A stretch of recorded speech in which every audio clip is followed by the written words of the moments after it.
This channel has been known to trigger leftists and trolls alike. Proceed with extreme caution. You have been warned. We are following a developing news story this afternoon at Central Michigan University.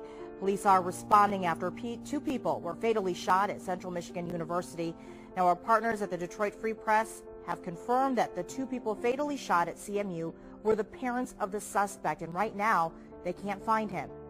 Yeah, good afternoon. Right outside of Campbell Hall is where my location. To my left, a long line of police cruisers and ambulances. Another one just arrived here a moment ago. Right behind me is a mobile command center that's been set up. And to my right, a state police forensic band has just arrived at Campbell Hall. Now, Campbell Hall is part of the Towers complex, residential complex here right on campus. Certainly hundreds of students would call these buildings their home. They were told this shooting happened on the 4th floor of the Campbell Hall. The police have confirmed that 2 people have died, that the shooting stemmed from a domestic situation. Our news partners are confirming that the victims are the parents of the missing shooter. Now, the campus is still on lockdown. There are police all over this campus, a helicopter in the air circling as well. As I arrived in town here just a short while ago, you could see a number of places where street corners where police are camped out, watching, observing, looking for this suspect. Now, spring break is supposed to start here tomorrow, so that means that a number of parents are coming over to pick up students. We're told that those parents should meet meet students, but a staging area is at the Comfort Inn. We have a gun-free policy on our campus, and weapons are not permitted on the CMU campus per our policy. There's not metal detectors. Most of our buildings have access control, where you have to have an identification to get into our buildings. The towers have access control. We do not have metal detectors, but it is our policy that students, staff, faculty cannot have weapons on our campus. The vast majority of our campus does have surveillance-type cameras that we can see, and the Towers complex does have cameras in that location. Now, they're not in the students' rooms or in the hallways. They're at the exits and entrances and common areas within those structures. Prior to the actual incident, Mr. Davis came into our residence hall with a weapon and went to the 4th floor where we believe he shot and killed his father and his mother.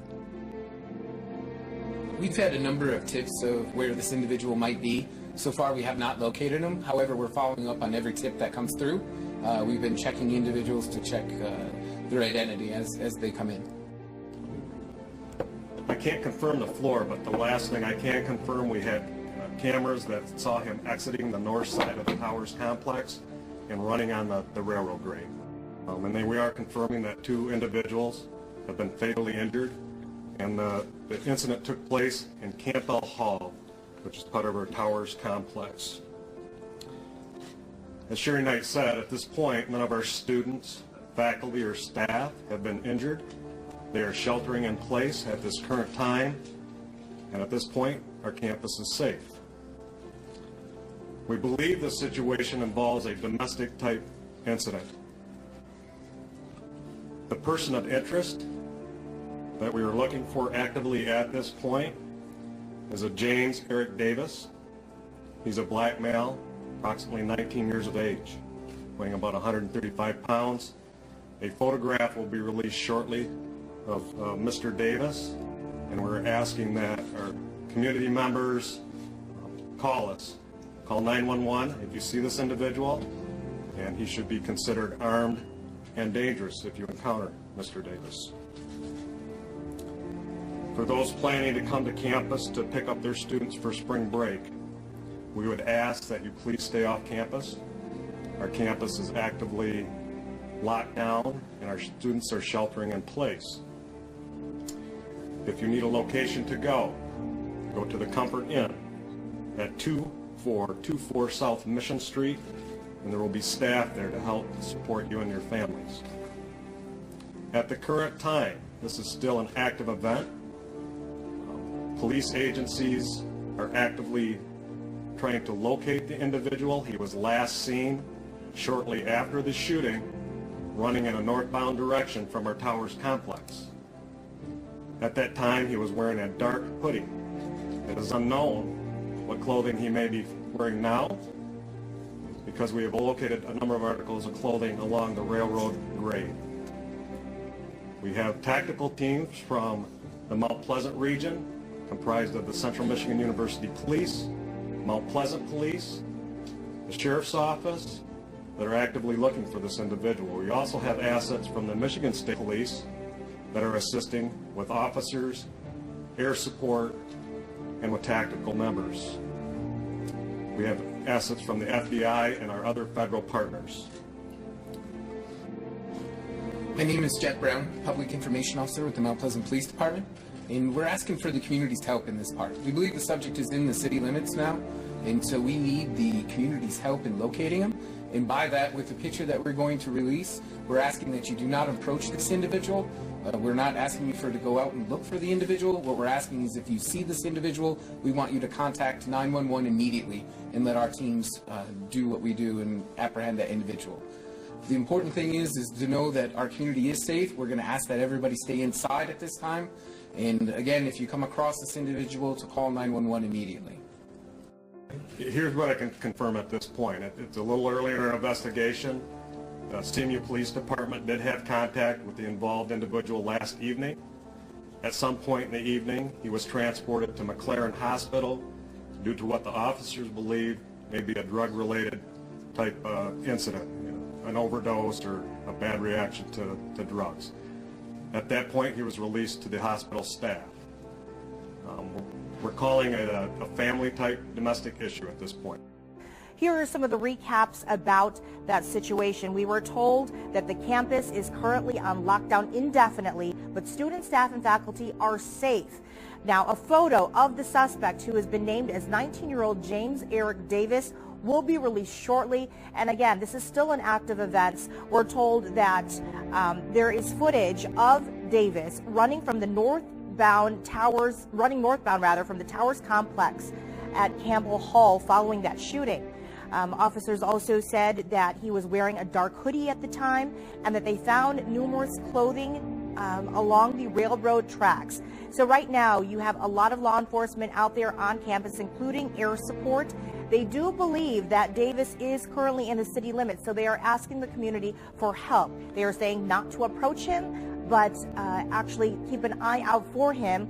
Then if you do see him, you are asked to call 911. Now, also a little bit of information. We were told that last night, apparently there was a situation where officers responded to Davis, and somehow along the way there was a negative reaction to some drugs, and he was taken to McLaren Hospital. Following that, he was released by hospital staff. No word on what time that happened. They are calling this a family-type domestic situation. Now, when asked by reporters whether or not it could be confirmed that he shot his parents, they declined to answer that question. They said that they have to contact next of kin to let the family know. So right now, they will not confirm that he indeed shot his parents. He was a student at CMU, no idea how long he's been a student there. But the victims, the two individuals fatally shot, were found inside Campbell Hall. Also, the issue about campus and weapons. They did say that campus is a gun-free zone. Currently, CMU does not have metal detectors going into dormitories. However, it is a policy not to have weapons on campus. Again, we are expected to see some sort of photo released of 19-year-old James Eric Davis. He is still missing at this time, and they are actively searching for him. So right now, those who are on campus, they are still on lockdown. And we do have numerous staff out there, crews trying to gather more information that we can confirm. And as soon as we get that, we'll be able to share that with you. Meanwhile, John Mills, he's actually out there. And John, I'm sure you tuned in to that press conference. I know you're not actually at that press conference. Where are you right now? Yeah, Jennifer, thank you for that recap. Campbell Hall here is behind me. We've seen a number of police officers in just the last moment leave this scene. But here is Campbell Hall. The Lansing Forensic Laboratory mobile unit is parked now out front of Campbell Hall, a 5-story structure. We're told and heard in that press conference that the shooting happened on the 4th floor of Campbell Hall. Also want to make note that police said that their surveillance cameras last saw this suspect as he ran from Campbell Hall out the north entrance, or exit rather, and that's this location right here. So We believe that that suspect ran from these doors and then towards some railroad tracks that are just a short distance up to the north. That's where a state police helicopter continues to circle.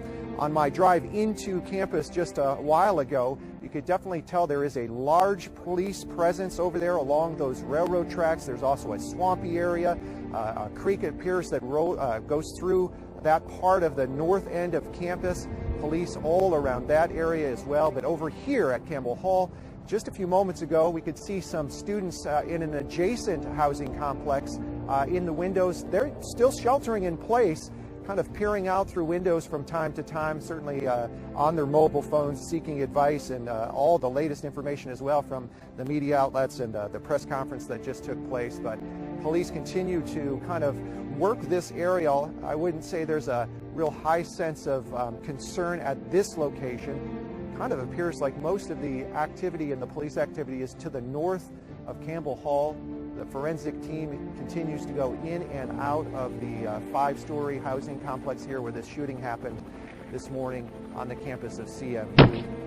A suburban student accused of killing his parents is in custody after being on the run for nearly 24 hours. He is a native of Plainfield, and he was arrested at the campus of Central Michigan University, where the shooting happened. NBC5's Lisa Chavarria is in Bellwood, where the father works, and Lisa has some new information. Good morning.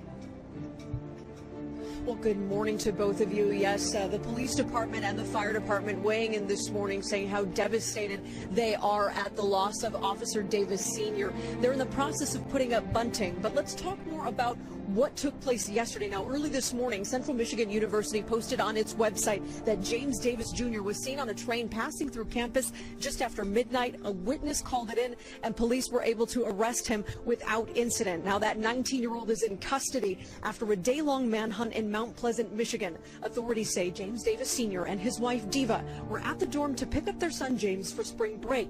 That's when the couple was shot and killed around 8:30 in the morning. Now, the night before the shooting, campus police say they took Davis Jr. to the hospital for an incident related to drugs, referring to it as an overdose or a bad reaction. Police say they don't know if mental health was also an issue, adding they're still piecing this all together.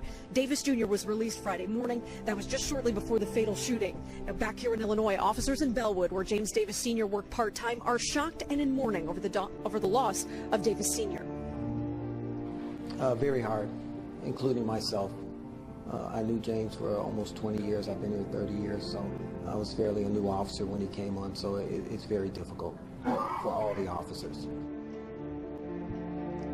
NBC News confirmed James Davis Sr.'s weapon was used in the shooting. So far, no motive has been released. And you're taking a live look right now as firefighters and members of the police department here in Bellwood are in the process of laying out that bunting. Now, they already did on the opposite side. They are doing this in honor of a fallen officer. The Bellwood Police Department is telling us this morning that they are also making grief counselors available for any officers that need it. Reporting live in Bellwood, Lisa Chavarria, NBC5 News. Lisa, thank you so much. And we are just getting some new information in our newsroom about the surviving brother who's put a post on Facebook this morning saying that it is true that his mom and dad were both shot. He loves both his parents, and also, I still love my brother, as they are still sorting this information out. So that's the first we have heard any response from the family. We do know this, that James Davis Jr. went to Plainfield Central High School.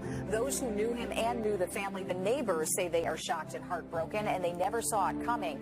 We have video of the Plainfield home where the family lived together, and neighbors have been describing a tight-knit, loving family. They say James Jr. was quiet but very nice, and this was out of his character.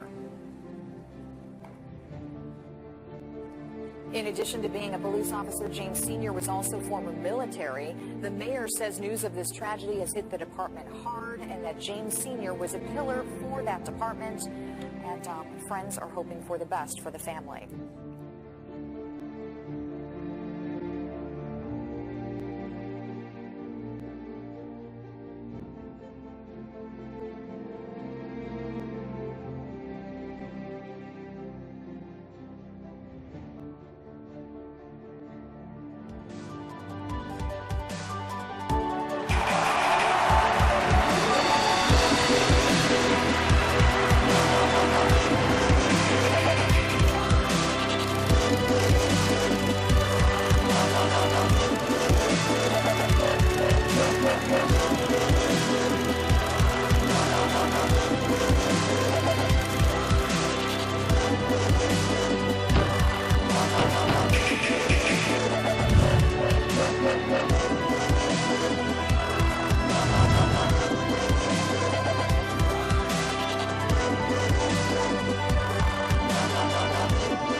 And as always, thank you for watching. If you like this video, please consider subscribing. Also follow us on the usual media for more and interesting information like this.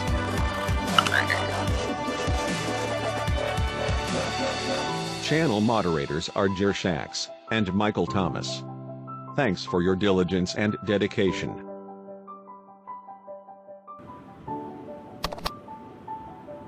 Fight their asses.